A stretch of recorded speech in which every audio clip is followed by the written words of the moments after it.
Welcome to another podcast from Mishti. Today's topic is really interesting and one that's sensitive and perhaps not talked about enough, which is about financial planning for our aging parents. A lot of us are lucky that our parents have probably worked very hard to be financially independent by the time they turn 60. And maybe some not in the same position where we are having to kind of support our families, which is fantastic. It's a great honor to be able to do so. But regardless, what should you be thinking about when it comes to financial planning for them once they hit 60? There are lots of tax advantages out there in India for them to take benefit from. There's a great way to construct a portfolio that is low touch enough that you don't have to rebalance it regularly, but at the same time, it tries to take advantage of all the tax benefits that they can take benefit from and provide them a steady income to enjoy a thriving, buzzing lifestyle. For that exact reason, because us NRIs are not close enough to the topic there, perhaps some of you are, but a lot of us aren't. And likewise, not a lot of our parents are financially savvy either. So we thought, why not go get somebody who's an expert in the domain, bring him into the tribe, help him answer some of our questions. So we gathered the questions from all our tribe and we present to you a fantastic podcast that we had with our guest speaker, who's a SEBI registered financial advisor with his own wealth advisory firm and has done a fantastic topic and articles in the paper about what is a good senior citizen portfolio to think about. Here's Naveen Rego. Over to our podcast. Naveen, I'll kick off with the very first question. How long have you been doing this? Yeah, this is, I think we started from since 2003, so it's 18 years. We have been managing clients' wealth, and one of the very popular segment is retirees and senior citizens. Yeah, so it is 18 years now. And Naveen, what is unique about dealing with people in retirement versus people who are early on in their careers?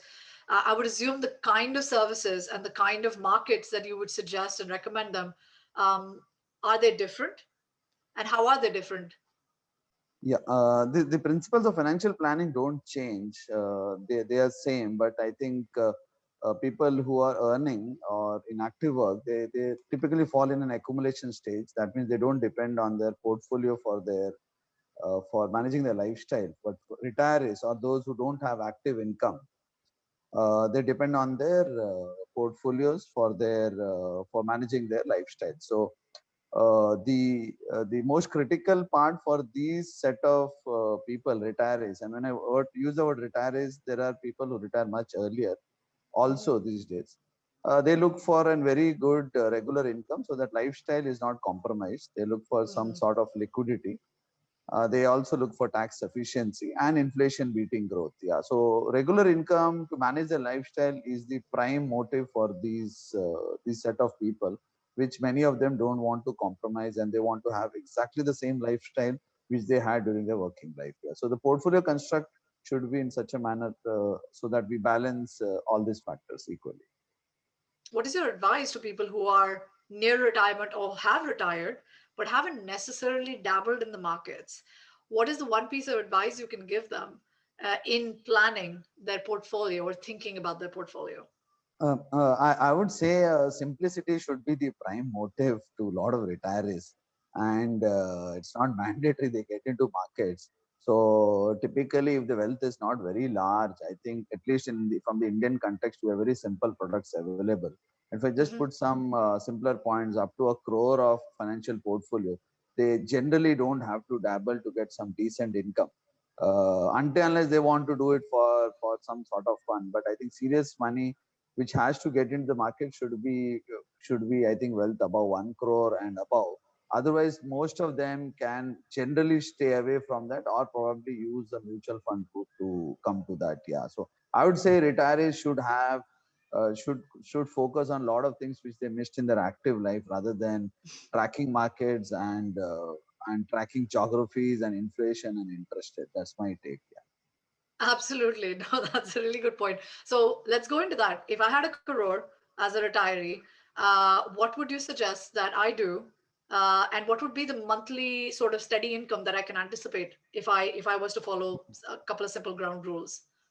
Yeah, luckily in India we have this up to 6.5 lakh or 6.5 to 7 lakh of income can be typically tax exempt. And when you're talking about a crore, and if you just do the numbers, if you're making something like 6.5 to 7% per annum, you make 7 Mm-hmm. lakhs per annum, which is near about 50,000 plus per month, which can be which will not be taxed. If you can just manage with simple portfolios which are between senior citizen savings scheme where one can invest 15 lakhs plus. Another is Pradhan Mantri Vaya Vandana Yojana scheme. You can Mm-hmm. put another 15 lakhs. And the Mm-hmm. remaining a large portion can get into RBI bond, which gives 7.15%. And some portion for liquidity management, which can reside in fixed deposits for liquidity management. I think if you're just doing this, you don't really require to complicate things, and you Mm-hmm. can get a steady income of roughly around 50,000 per month without any taxation, and you don't have to track financial markets at all. So the Understood. core for, I would say, for a lot of these people where regular income is mandatory, I don't think we require the complexities of financial markets. Understood. And actually, that is another very important point that I wanted to touch on. If, let's say, one was to kind of go with some of the recommended portfolios that you've talked about, which are uber simple, take advantage of the tax benefits that senior citizen that have been designed for senior citizens. They provide the liquidity that is required on a monthly basis for them. And almost give them some sort of an assured income that they're able to kind of bank on, right? Which is and that supports the lifestyle for them. How often would they have to rebalance that simplified portfolio that you talked about? Is that a once a year thing, or does that require much more kind of active engagement from their Yeah, perspective? so probably if the portfolios are sub 1 crore, you really don't have to do a lot of active management if you're getting into this government savings schemes. Until unless you still see the disciplines on one side, and human beings have a lot of behavioral bias. They read a lot, and they have a Mm-hmm. lot of friends and colleagues. So generally, even well laid down portfolios get screwed up because we are human beings. We have biases. So Yeah. probably once a year, I think you probably have somebody whom you just talk to. But I think active management would be probably much lesser for these type of portfolio. But it always helps probably have an professional guidance once a year for these sort of things. Just resetting the course in case Yeah, in yeah, case you just feel you just need to. yeah, Yeah. correct. Yeah, sometimes you want somebody just to revalue yourself, or just to reiterate. I think what we have done is perfectly okay, because one thing that changes every year, even if financial markets don't change, we have this union budget tax Mm-hmm. implications. So probably Yeah. some tinkering here and there, which could be matched along with the budgets. Yeah, these are specifically for portfolios which are in 75 lakhs 1 crore range. Right. Don't need to be complicated at all. Yeah, don't need to be complicated. And Understood. again, when I'm using 1 crore, 75 lakhs to 1 crore, I'm specifically excluding real estate, and also assuming that the person is not getting any pension income or rental income. But the moment they are Yeah. having a large pension income or rental income, then there would be some sort of complexities have to be built in, only for the specific reason in case you want to reduce the tax outgoings. That's the only reason, not for the sake of complexities. Understood. So that you can add that to your portfolio, but then you have to obviously manage the tax implication of it, and therefore you should take some sort of professional sound Correct. advice, at least on an annual basis, to make sure that you're not getting caught off guard, especially when certain tax schemes get created or Correct. improved to help you versus Correct. sort of take certain things away. How do you navigate Correct. them sensibly? Correct. That makes Correct. sense. Correct.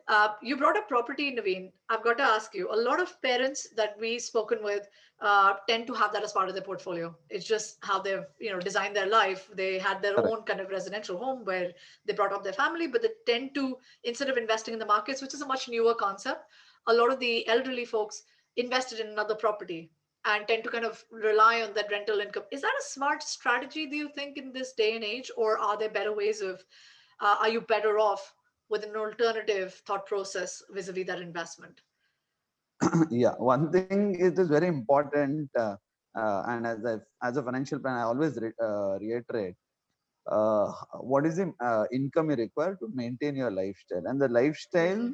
was the lifestyle which you always wanted to maintain, which was before you got retired. Suppose you have, and we have seen there are a lot of people who are asset rich and cash poor. and they've accumulated this for their next generation, who probably are interested or not interested. I really don't know. But the senior citizen definitely require the cash flows for the sustenance. So Mhm. if we need to look at it very ruthlessly, if I can use that word, and then check whether I'm in that position, and if the rental and if the assets are very large and the cash flows are much poor, I think then one has to really relook at the position. And in case in India we have for residential real estate we have reverse mortgage, and probably that has also not caught up very well. The yields are still lower there.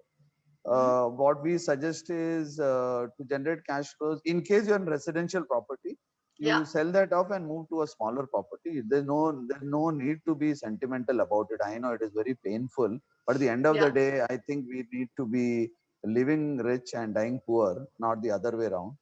Yeah. Uh, and I would say that property per se, let us say commercial real estate or residential real estate per se is not bad, but if this is affecting your lifestyle for your regular income and you are accumulated this for your next generation, I think the entire thing has to be ruthlessly revalued. So Very, very. that's What a the beautiful statement you made.